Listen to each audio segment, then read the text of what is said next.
So we'll start this video and discuss liabilities. So what is a liability? Now, a liability, it is a gray area. So we're going to go with a general rule and we'll discuss a little bit about the gray areas in a little bit later on in this lesson. So a liability is something that takes money out of your pocket. It is a depreciating value and it usually has costs of maintenance and ongoing fees and charges. So these are the things that are liabilities. Liabilities are your car because they depreciate in value and there are ongoing maintenance and running costs. An ice cream cone is a liability because you buy the ice cream cone and it instantly depreciates in value. It's one of the fastest depreciating things you can buy. This is just a joke little thing that we're bringing out here because obviously we know we can't grow the value of an ice cream cone. It will melt and it will destroy and it will go. So that's an idea. There are many things that are depreciating in value. The clothes that you buy, your jewelry. So these are some examples of liabilities. Now, there are certainly gray areas when it comes to liabilities, and one of the most common gray areas when it comes to liability is your own home. It's a tricky one because it does have ongoing maintenance costs, but it also is likely to appreciate in value. Personally, I do think your home is an asset. This will be controversial to most financial people, but I do believe a home is an asset.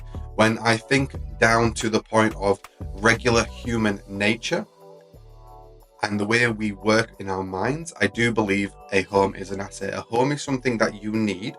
The alternative is renting a home, and people in this financial industry space will tell you that renting is better and because you don't need to pay for maintenance, and the costs of maintenance that you save, you should invest that into the stock market.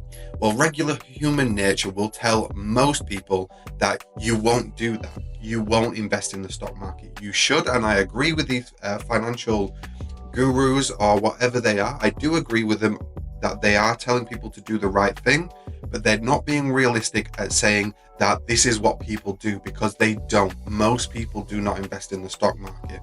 So as a general rule for me, I do believe owning your home is an asset. There are certainly exceptions to the rule, and we will talk about that in a later section about owning your own home. But I do think owning a home is an asset. But a liability, remembering a liability is things that when you buy it, it either has ongoing maintenance costs or it depreciates in value.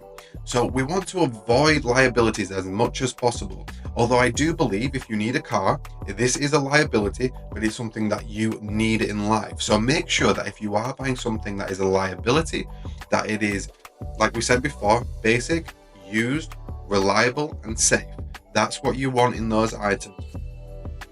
Some liabilities for most people can actually be an asset for others.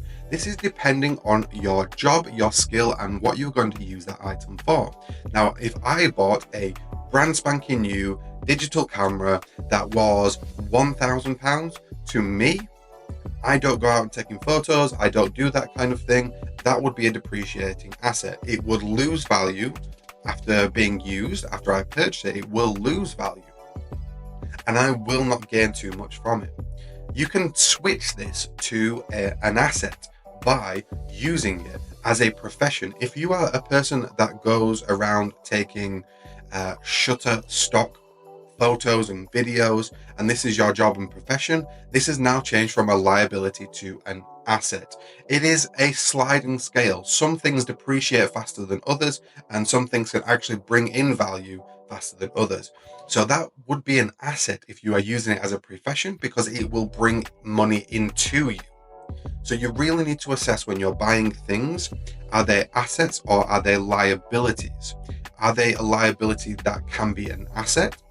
So really think, am I going to get something out of this item that's going to bring something back into my life?